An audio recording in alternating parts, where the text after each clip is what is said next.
మీ family దొంగలని తెలిస్తే నిన్ను అసలు పెళ్లి చేసుకోపోతున్నా. మా ఫ్యామిలీ దొంగలేనండి, కానీ మనసున్న దొంగలు.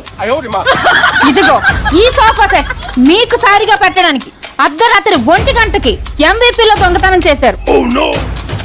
ఇదిగో ఈ టీవీ మీకు సారిగా పెట్టడానికి షోరూమ్ లో దొంగతనం చేశారు.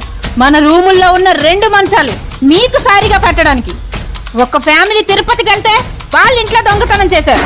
అదంతా పక్కనైతే నాకు 10 లక్షలు కట్టంగా ఇచ్చారు కదా, దాని గురించి మాట్లాడు.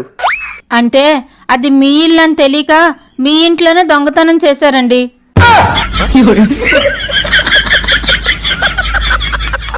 అమ్మా ఎదలా మస్తు వస్తుంది అబ్బా అమ్మా.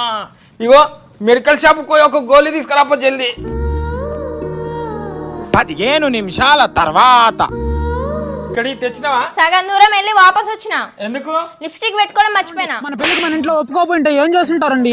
ఏం చేస్తుంటా, ఫస్ట్ మా ఇంట్లో వాళ్ళందరినీ ఒప్పుచ్చుంటా, ఆ తర్వాత నిన్నే చేసుకుంటా. కానీ నిన్నే చేసుకున్నానంట. ఒకవేళ నేను తాగుబోతున్నా అయిపోయింది, సిగరెట్లు గుట్కాలు వాడుతుంటే ఏం చేస్తుంటారు? ఫస్ట్ ఎలాగోలా కష్టపడి నీ చెడు అలవాట్లని మానిపించి నిన్నే చేసుకుని ఉంటా. కానీ నిన్నే చేసుకుని ఉంటా. ఒకవేళ నేను కనిపించుకుంటా వేరే దేశంలో పుట్టుంటా, దేశాలన్నీ తిరిగి నువ్వు ఎక్కడున్నా కనిపెట్టి నిన్ను ప్రేమించి నిన్నే చేసుకుని ఉంటా. ఒకవేళ నేను పుట్టకపోయింటే అప్పుడు ఏం చేస్తా?